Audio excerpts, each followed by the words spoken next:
I'm playing many roles today. So I'm here to talk to you today. My name is Marty. I'm here to talk to you about how live-work balance is bullshit.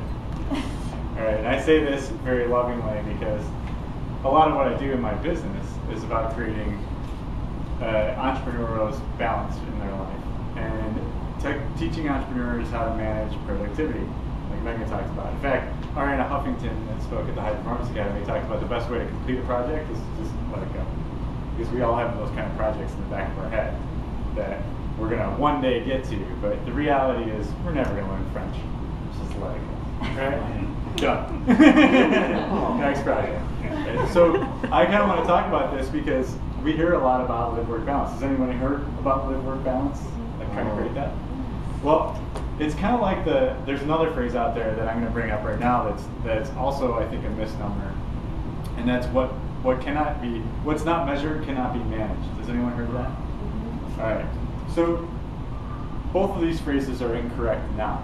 They might have been correct then, but they're not now. Oh, I'm sure all of you know someone who's managing something that they're not measuring, right? And the fact of the matter is, in my world, what's not measured can't be optimized.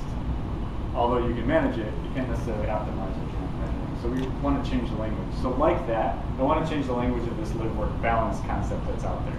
Because one thing that affects me kind of to the core when I hear live-work balance is that life is on one side and work is on another side, as if they were on a scale and that they don't exist together. And that they're always trying to balance what's our life or what we live and what our work is and what we do. But there's also another famous quote out there that says, if you do what you love, you never work a day in your life. You've heard that, right? So that doesn't define to me that life is on one side and work is on the other side. It means that those two things are in and of themselves the same thing. So what I like to actually present to you today is that it's not live-work balance. It's live-work integration. Because those two things integrate together. And all I want to do in this speech is change your mindset on how you approach the things that you do in your life right now and what you do as your job, and to start thinking about the things you can do to start integrating those two pieces together. So we'll start off with, how many people in this room consider themselves an entrepreneur? Quite a few. All right. How many of us have been an entrepreneur in the past? Okay. How many of us don't have to work right now? Right? All right. Excellent. Now, no matter which one of these spectrums that you come from, you're always doing something for your life, and you're always doing something that's supposed to be progressing your job, your career, your passions in your life. And if you have these as two separate things, how do you balance the time between both? Do we carve out a certain part, like Monday is going to be work from 9 to 5 and that's it, and then when I go home at 5 o'clock, I am not talking about work ever again? Does that actually happen, or does it kind of sit there and it stews? Because we can't let it go, because we have this experience of it that it's persistent, it stays there. So because it stays there, can we actually balance it on the other side of the equation? Because it's like not acknowledging it, right? It's always there, it's like saying it's not there when it is. So I want you to change that paradigm a little bit. How do we integrate the life that we want in the work that we do?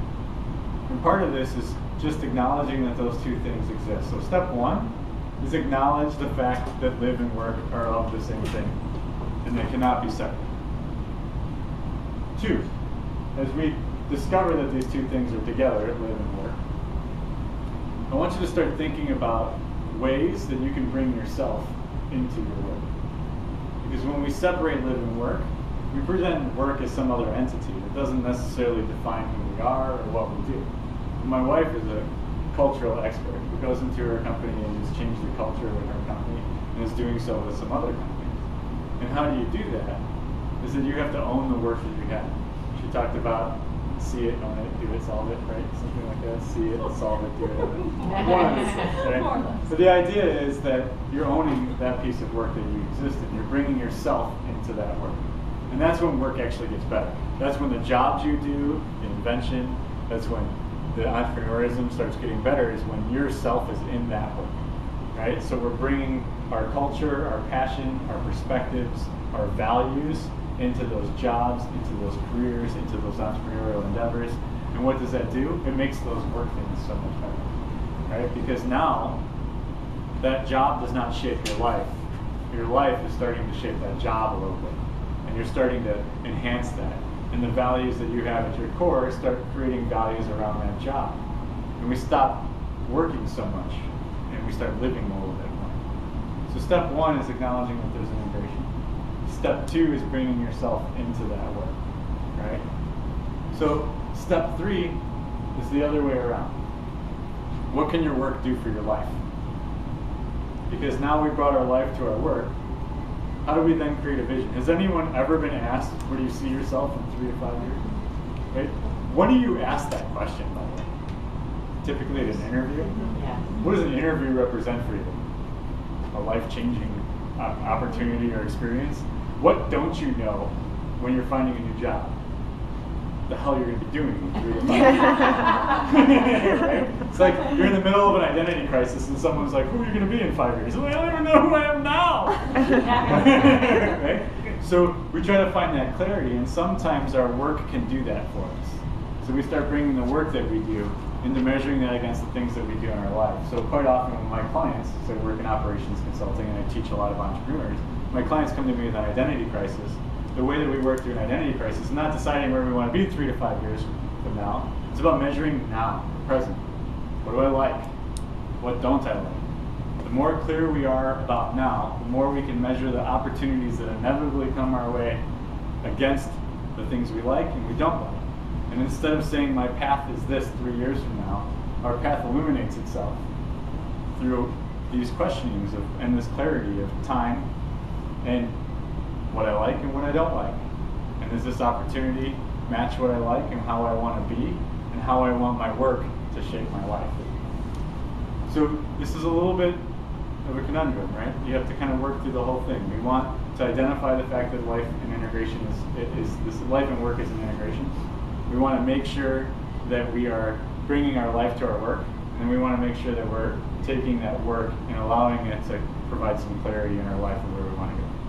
So I'd like you to invite you, as you spend the rest of this week, to think about your live work integration and how that's going to change your perspective.